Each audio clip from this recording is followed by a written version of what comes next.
কারো কাছে, পৃথিবীর কোন সৃষ্টির কাছে যাররা পরিমাণ কিচ্ছু পাওয়ার আশা করবেন না। একটু আশা করবেন আপনি কষ্ট পাবেন। কারো কাছে কোনো আশা করতে যায় না, শুধু আল্লাহর কাছে আশা করেন। সমস্ত কাজের প্রতিদান আল্লাহর কাছে চান, পরকালে আপনি সুখে থাকবেন ইনশাআল্লাহ। শেষ হাসি আপনি হাসবেন ইনশাআল্লাহ। এছাড়া আমি কোনো সলিউশন দেখি না ভাই। আমি কলিজা থেকে কথাগুলো বললাম আপনাকে,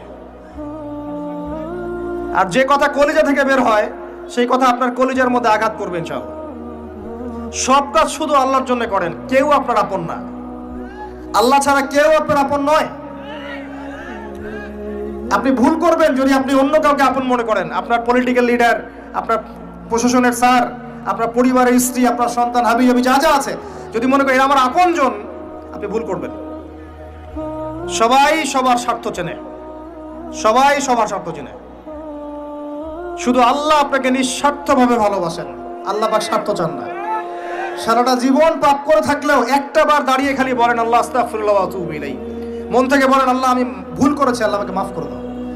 এক মুহূর্তের মধ্যে আল্লাহ পাক আপনার সমস্ত গুনাহগুলোকে নেকিতে পরিবর্তন করে দিবেন ইনশাআল্লাহ। আল্লাহ ছাড়া কেউ নাই আপন। আল্লাহর জন্য খালেস করে ফেলেন নিজেকে, তার দিনের জন্য চেষ্টা করেন। তার দিন আজকে অবহেলিত, তার দিন আজকে অপদস্থ। সারা বিশ্বের বুকে আজকে মুসলিমরা নির্যাতিত, নিপীড়িত। দিনকে এগিয়ে নেওয়ার জন্য কিছু করেন। আপনার ক্ষুদ্র ক্ষুদ্র প্রচেষ্টা ইনশাআল্লাহ আগামী দিন ইসলামের বড় বিজয় নিয়ে আসবে। দিনের জন্য খালেস করে ফেলেন নিজেকে। আপনার সময় আছে এখন, জ্ঞান অর্জন করেন, জ্ঞান অর্জন করেন, পড়াশোনা করেন, আলেম ওলামার কাছে গিয়ে ক্লাসিক্যাল বইগুলো পড়েন, প্রজেক্ট রেডি করেন, দাওয়াতি কাজ করেন, বই লিখেন, বক্তব্য দেন, দিনের জন্য করেন। আপনাকে আপনার দুনিয়া আল্লাহ গুছিয়ে দিবে ইনশাআল্লাহ। দুনিয়া আল্লাহ গুছিয়ে দিবে ইনশাআল্লাহ। আপনি দিনের জন্য খালেস করে ফেলেন নিজেকে, আল্লাহর দিনের হয়ে যান। এবং দুনিয়া যে কাজগুলো করবেন শুধু আল্লাহ সন্তুষ্টির জন্য করবেন, কারো কাছে কিচ্ছু পাওয়ার আশা করবেন না। দেখবেন ইনশাআল্লাহ আপনি সুখে থাকবেন। একটা পর্যায়ে গিয়ে নূহ আলাইহিস সালামকে বলতে হয়েছে রব্বি আন্নী মাগলুবুন ফান্তাসির। আল্লাহ 950 বছর দাওয়াত দিলাম, মানুষ কথা শোনে না, মানুষ শোনেই না। 950 বছর দাওয়াত দিলাম, আল্লাহ আমার পরিবারের লোকও কথা শোনে না। আল্লাহ আমি পরাজিত, তুমি আমাকে সাহায্য করো। একটা পর্যায়ে গিয়ে লূত আলাইহিস সালামকেও তার স্ত্রী সন্তান ছেড়ে চলে যেতে হলো। একটা পর্যায়ে গিয়ে ইব্রাহিম আলাইহিস সালামকে তার বাবাকে ছেড়ে চলে যেতে হলো। একটা পর্যায়ে গিয়ে আসহাবুল কাহফকে সমাজ থেকে চলে যেতে হলো দূরে। একটা পর্যায়ে গিয়ে মুহাম্মদ সাল্লাল্লাহু আলাইহি ওয়াসাল্লামকে হিজরত করে চলে যেতে হলো, সাথে কেউ ছিল না। আল্লাহর জন্য ভালোবাসা, আল্লাহর জন্যই বিচ্ছেদ। ইতিহাস তাদেরকে ভুলে যায় নাই। তো একটা পর্যায়ে গিয়ে মানুষ যখন আর পারে না, তখন প্রয়োজনে একা আল্লাহকে নিয়ে থাকতে হয়। এটাই আল্লাহ পাকের মারিফতের সর্বোচ্চ লেভেল। আল্লাহকে নিয়ে থাকেন, ইনশাআল্লাহ আপনি ভালো থাকবেন। রাসূলকে নিয়ে থাকেন, ভালো থাকবেন। তার সুন্নাহকে নিয়ে থাকেন, ভালো থাকবেন। তার দিনকে নিয়ে থাকেন, দিনের জ্ঞান অর্জন করেন, দিনটাকে প্রচার করার চেষ্টা করেন, দিনটাকে প্রতিষ্ঠা করার চেষ্টা করেন। দিন প্রতিষ্ঠা করলে কারো কোনো ক্ষতি হবে না। শৈথিল্যতাবাদী হবেন না, আবার চরমপন্থী হবেন না, জঙ্গি সন্ত্রাসী হয়ে যাবেন না। মধ্যম পন্থায় দিনটাকে নিয়ে গিয়ে যাবেন, মধ্যম পন্থায় এগিয়ে যাবেন, ধীরে ধীরে সবরের সাথে। একটা লেকচারে বলেছিলাম, আমাকে 3টা নসিহত করেছিলেন একজন আলেম। বলেছিলেন প্রথমে জ্ঞান অর্জন করো, 1, 2, তারপরে তুমি ধৈর্য ধরা শিখো, আর 3 সাহসী হও। ভীরু কাপুরুষের জন্য জান্নাত নয়, তিনি বলেছিলেন। অতএব এভাবে চিন্তা করলে আপনি ইনশাআল্লাহ দুনিয়াতে ঠকবেন না, বা দুনিয়াতে ঠকলেও পরকালে আপনি জিতবেন ইনশাআল্লাহ তাআলা। পরকালে আল্লাহ পাক আপনার প্রতিটা কষ্টের প্রতিদান দিবেন ইনশাআল্লাহ আযজা ওয়া জাল্লা। আসুন আমরা সবাই যার যার জায়গা থেকে আল্লাহর হয়ে যাই, আল্লাহর জন্য নিজেকে খালেস করে দিই। আর আল্লাহর ভালোবাসা পেতে চাইলে তার রাসূলকে তার রাসূলের আনুগত্য করতে হবে, তার সুন্নাহ মাফিক চলতে হবে। আল্লাহ পাকের ফরজ ওয়াজিবকে ভালোবেসে আদায় করেন। বিরক্ত হয়েন না, নামাজের আজান হচ্ছে বিরক্ত হয়ে যায় না। ভালোবেসে নামাজে যান, যে আল্লাহ আমার কাছে একটা ইবাদত চেয়েছেন, আমার রব, আমার সৃষ্টিকর্তা আমাকে একটা সুযোগ দিয়েছেন, আমার কাছে একটা ইবাদত চেয়েছেন, সিজদা চেয়েছেন। আল্লাহ আমার কাছে কি আর চেয়েছেন? তাওহীদ চেয়েছেন, সুন্নত চেয়েছেন, হালাল খাই এতটুকু চেয়েছেন, সাধ্যমতো দিনের খেদমত করে এটা চেয়েছেন। আল্লাহ পাক আমার জন্য জান্নাত রেখেছেন, আমি আল্লাহর জন্য করব না? আল্লাহ পাকের কাজগুলো ভালোবেসে করেন, আল্লাহ পাকে কাছে পাবেন ইনশাআল্লাহ তাআলা। দেখবেন যদি আপনি আল্লাহর হয়ে যান, আপনি মনে মনে কিছু চাইবেন, হাত উঠিয়ে চাওয়ার আগে আপনার সামনে আল্লাহ পাক সেটা হাজির করে দিবেন ইনশাআল্লাহ। বিশ্বাস হচ্ছে না আপনার কথা, আমার কথা? আমার জীবনে শত শতবার এই ঘটনা ঘটেছে। মনে মনে চিন্তা করছি যে এটা দরকার, এটা হলে ভালো হতো, এমনকি এমনও চিন্তা করছি এটা খেতে ইচ্ছা করছে, সামনে গিয়ে দেখে হাজির। একটা কথা আমি মিথ্যা বানিয়ে বলছি না, আল্লাহর কসম। এমনও হয়েছে যে আমি মনে মনে চিন্তা করেছি যে এটা খেতে ইচ্ছা করছে, খেতে পারলে ভালো লাগতো। যেখানে গিয়েছি দেখি সেই বাড়ির মালিক সেটা সার্ভ করেছে। এমন একটা ঘটনা আপনাকে বলি যে আমি এক জায়গায় যাচ্ছি,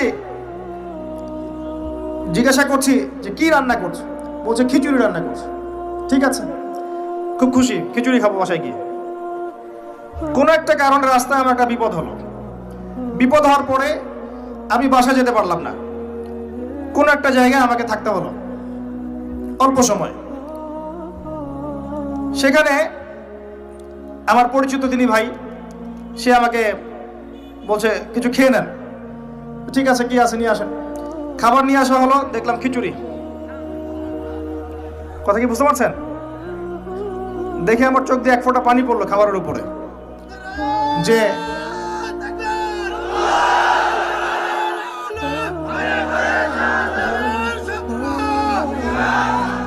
দাঁড়ান, আল্লাহ পাক এতই কাছে, এতই কাছে। যদি আপনি আল্লাহর হয়ে যান, আল্লাহর জন্য খালেস করে ফেলেন নিজেকে, আপনি দেখবেন আপনি যা চাচ্ছেন আল্লাহ পাক আপনার মনের কথা শুনে নেবেন, আপনার সামনে হাজির করে দিবেন ইনশাআল্লাহ।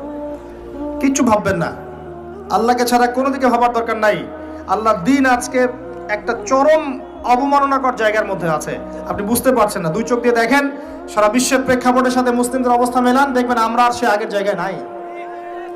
আমাদের অবস্থা এখন ভালো নয়, প্রত্যেকটা দিক থেকেই ভালো নয়। ধর্মের ক্ষেত্রে না, ইকোনমিক্সে না, পলিটিক্সে না, জিও পলিটিক্সে না, সোশ্যালি না, সংস্কৃতিতে না, কোনো ক্ষেত্রেই নাই। আমরা সে আগের জায়গায় নাই এখন আর। এই জায়গায় রিগেইন করতে হলে আমাদেরকে বেসিক কাজগুলো করতে হবে। আবার নামাজি হতে হবে, আমাদেরকে আবার রোজা রাখতে হবে, আবার দিনের খেদমতের চেষ্টা করতে হবে, কোরআন শিখতে হবে, আবারও সুন্নায় ফিরে আসতে হবে। ইনশাআল্লাহ তাআলা দেখবেন আস্তে আস্তে আস্তে আস্তে এমন প্রজন্ম গড়ে উঠবে যারা ইসলামের পতাকা নিয়ে সামনে এগিয়ে যাবে ইনশাআল্লাহ। আসেন, আপনাকে আমি পারিবারিক বিষয়গুলো আর বেশি বলতে চাচ্ছি না আজকে। আর একদিন ইনশাআল্লাহ আমি টোটাল লেকচারটাই আদর্শ ইসলামিক পরিবার এবং সমকালীন ফিতনাগুলোর উপর দিব ইনশাআল্লাহ। সামনে যান, ফিতনা আপনার অর্থনীতির মধ্যেও আছে। খুব কম মানুষ আছে আমাদের এখানে যারা অর্থনৈতিক জীবনে হালাল খাচ্ছে, ম্যাক্সিমাম সুদ খাচ্ছে। অনেকেই ঘুষ খাচ্ছি আমরা, অনেকেই দুর্নীতি করছি, অনেকে ঠকবাজি করছি, অনেকে মানুষের হক নষ্ট করছি, করছি না? কারো রিজিকে যদি একটা টাকা এরকম হারাম চলে আসে, এই রিজিক দিয়ে আল্লাহর ইবাদত করলে ইবাদত কবুল হবে না। খুব সাবধান। নবীজি আগেই বলেছিলেন সাল্লাল্লাহু আলাইহি ওয়াসাল্লাম, যে সুদ খায়, যে সুদ দেয়, যে সাক্ষী থাকে, যে লিখে রাখে, সবাই সমান অপরাধী। দিব্যি আমরা খাচ্ছি। নবীজি বলেছিলেন সাল্লাল্লাহু আলাইহি ওয়াসাল্লাম, যেটা মায়ের সাথে জেনা করার মতো অপরাধ এবং আল্লাহ এবং তার রাসূলের সাথে যুদ্ধ করার মতো অপরাধ, দিব্যি আমরা খাচ্ছি, দিব্যি খাচ্ছি, পরোয়াই নাই কোনো। এক দিরহাম সুদ খেলে নবীজি বলেছেন সাল্লাল্লাহু আলাইহি ওয়াসাল্লাম 36 বার জেনার পাপ হয়, 36 বার। দিব্যি খাচ্ছি, কোনো পরোয়া নাই। তবে আলহামদুলিল্লাহ এখন এই কথাগুলো শুনে অনেক মানুষ সুদি কারবার থেকে সরে এসেছেন, আমি জানি। আমি দোয়া করি মন থেকে আল্লাহ পাক তাদেরকে বেহিসাব রিজিক দান করুন। রিজিকের মালিক কে ভাই? আমি যদি মনে করি যে আমি সুদি কারবার না ছাড়লে আমার রিজিক কমে যাবে, তাহলে আমি মনে করছি রিজিকের মালিক আমি নিজেই, তাই নয় কি? আল্লাহর উপর তাওয়াক্কুল করে ছেড়ে দিয়ে দেখেন, আল্লাহ পাক আপনার জন্য আসমান জমিনের বরকতের দরজা খুলে দেবেন ইনশাআল্লাহ। বিশ্বাস করছেন না আমার কথা? রিজিক কার হাতে? সমুদ্রের নিচে কোটি কোটি মাখলুক আছে, কে খাওয়ায়? এই জমিনের উপরে কোটি কোটি কীটপতঙ্গ আছে, কে খাওয়ায়? আপনি কি 10টা হাতির দায়িত্ব নিতে পারবেন? এই শত শত হাতিকে কে খাওয়ায়? গবাদি পশুকে কে খাওয়ায়? জীবজন্তুকে কে খাওয়ায়? এই পৃথিবীতে কোনো মানুষ না খেয়ে মারা যেত না যদি তারা আল্লাহর বিধান অনুযায়ী অর্থনৈতিক জীবন পরিচালিত করত। যদি ওরা সুদ না খেত, সুদ খাওয়ার পর রিজিক কমে গেছে, আর তারা যদি যাকাতটা ঠিক মতো দিত, তাহলে দেখতেন দারিদ্রতা বলে কিছু থাকতো না। ধনী গরিব থাকতো, কিন্তু সবাই একটা সাম্যাবস্থায় থাকতো, কেউ একেবারে নিষ্পেষিত হতো না। কারণ যাকাত এবং ব্যবসার মধ্য দিয়ে টাকা পয়সা ঘুরতে থাকে, এক হাত থেকে আরেক হাতে যেতে থাকে। আর রিবার মধ্য দিয়ে টাকা পয়সা এক শ্রেণীর মানুষের হাতে চলে যায়, ধনীদের হাতে চলে যায়, আর গরিবরা আস্তে আস্তে দারিদ্রতার অতল তলে যেতে থাকে।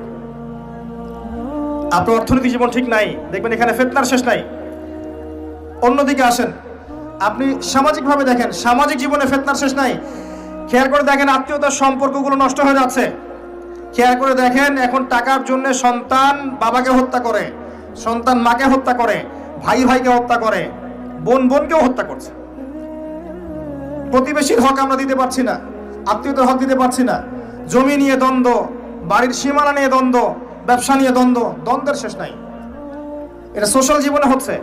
আবার ইকোনমিক সেকশনে এমনও হচ্ছে, ব্যবসা করছি হালাল মনে করে, এখানে সুযোগ বুঝে সিন্ডিকেট করছি, মজুতদারি করছি, ইচ্ছা করে দাম বাড়িয়ে দিচ্ছি, মানুষকে বিব্রত করছি, গভর্নমেন্টকে বিব্রত করছি এগুলো আমরা। কৃত্রিম সংকট তৈরি করছি, মাপে কম দিচ্ছি, ব্যবসা করছি মাপে কম দিচ্ছি।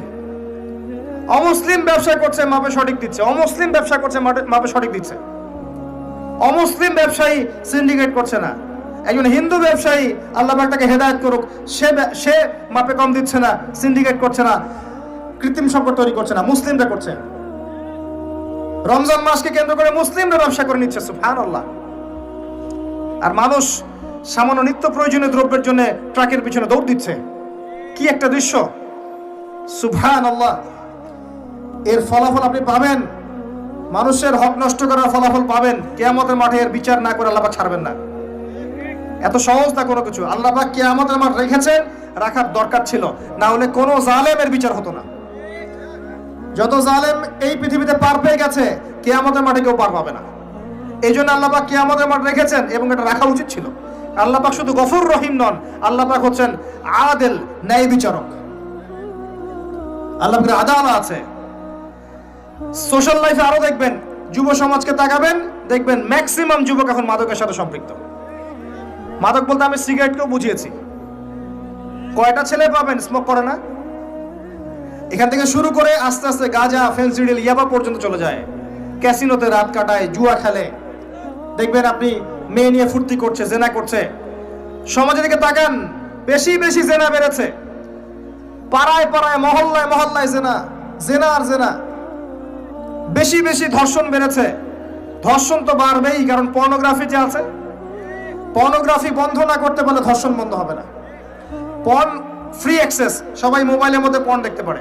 যে কেউ বাসায় যাবে, দরজা বন্ধ করবে, রাত্রেবেলা শুয়ে পর্ন দেখবে, যে কেউ পারবে, কেউ পথে যাওয়ার নাই। আর মনের মধ্যে তো আল্লাহর ভয় নাই, নামাজ রোজা হজ জাকাত তো নাই। পর্ন দেখবে, ভিতর থেকে পশু হয়ে যাবে। তখন একটা মেয়েকে তার কাছে মেয়ে মনে হবে না, গোশতের টুকরা মনে হবে। জি, যে ব্যক্তি পর্ণাসক্ত, তার কাছে একটা মেয়েকে মেয়ে মনে হয় না, তার কাছে একটা মেয়েকে সম্মান দেওয়ার মানসিকতা থাকে না। তার কাছে একটা মেয়েকে মনে হয় একটা মাংসের বা গোশতের টুকরা, একে ভোগ করতে হবে, এতটুকু মনে হয়। একটা বাচ্চা মেয়েকে সে আদর করে কোলে নিতে পারবে না, তার কাছে মনে হবে এই মেয়েটাকেও পেলে ধর্ষণ করে ফেলবো। ডে বাই ডে বাচ্চাদের ধর্ষণ বেড়েছে বাংলাদেশের মাটিতে। এটার কারণ পর্নোগ্রাফি। এটা মানুষকে পশু বানিয়ে ফেলেছে। আর কিভাবে বললে আপনারা বুঝবেন? পর্ন বন্ধ না করতে পারলে যুব সমাজের অবক্ষয় ঠেকানো যাবে না। এই পর্নোগ্রাফির কারণে ধর্ষণ বেড়েছে। এর উপরে আরো আছে, এর উপরে মেয়েরা আবার জিন্স গেঞ্জি পরে ঘুরছে, বেহায়াপনার মতো ঘুরছে। রাস্তায় ঘাটে, অফিসে, শপিং মলে, বিমানবন্দরে, যে কোনো জায়গায় আপনি যান, দেখবেন মেয়েরা নগ্ন হয়ে ঘুরছে। কাপড় পরেও নগ্ন, কাপড় পরেও নগ্ন। এটা ওই নগ্ন বোঝানো হয়নি যে একেবারে কোনো ড্রেসই নাই। নবীজি বলেছেন নিসাউন কাসিয়াতুন আরিয়া, এমন এক শ্রেণী মহিলা আসবে যারা কাপড় পরেও নগ্ন থাকবে। এর ব্যাখ্যা আমাকে করার দরকার নাই আপনার সামনে, আপনি জানেন ভালো করে ব্যাখ্যা কি। কাপড় পরে নগ্ন থাকবে, এগুলো ছড়িয়ে দিচ্ছি, এগুলোকে উস্কিয়েও দিচ্ছি। এবং যখন কেউ পর্দা করতে যাচ্ছে, বলছি এ মৌলবাদী হয়ে গেছে, সন্ত্রাসী হয়ে গেছে, এ ব্যাকডেটেড হয়ে গেছে, বোরখা পরে পরীক্ষা দিতে আসছে কেন, নেকাব খোলো, এরকম করছি আমরা ওর সাথে। জি, আবার মেয়ে ছেলে ফ্রি মিক্সিং দিয়ে দিচ্ছি। ছেলে মেয়ে স্কুল লাইফ থেকে শুরু করে একদম জব সেকশন পর্যন্ত প্রতিটা সেকশনে এরা ফ্রি মিক্সিং পর্যন্ত। গায়রে মাহরাম একে অপরের সাথে মিলেমিশে কাজ করবে। এটা হচ্ছে কাঁধে কাঁধ মিলিয়ে সমাজ বিনির্মাণ। সুবহানাল্লাহ, লা ইলাহা ইল্লাল্লাহ, লা হাওলা ওয়ালা কুওয়াতা ইল্লা বিল্লাহ। এতে করে একে পর্নোগ্রাফি, ভিতর থেকে পশু, তার উপর নগ্নতা, তার উপর ফ্রি মিক্সিং, তার উপরে আবার উস্কে দেওয়া হচ্ছে এগুলো কাছে আসার গল্প। তখন আপনি সমাজে ধর্ষণ ঠেকাতে পারবেন? জিনা ঠেকাতে পারবেন? এর ফলে পরিবার ভেঙে যাবে। বাসায় বউ থাকবে, বাইরে মেয়ের সাথে জেনা করবে, বাসায় পুরুষ থাকবে, বাইরে পুরুষের সাথে করবে। এই হলো সামাজিক কাঠামোর অবস্থা। এর উপরে আবার আছে মাদক, এর উপরে আবার আছে আপনার বস্তুবাদী জীবন ব্যবস্থা। সব মিলিয়ে সমাজটা আগের মতো নাই। এটা ইসলামিক সমাজ। আমরা 90% মুসলিমের দেশে বাস করি, এটা ইসলামিক সমাজ। দুই চোখ দিয়ে দেখেন, আমি আপনাকে এক চোখ দিয়ে দেখতে বলছি না। এক চোখ দিয়ে দেখলে মনে হবে সব ঠিক আছে, ভিতর থেকে দেখেন কিচ্ছু ঠিক নাই।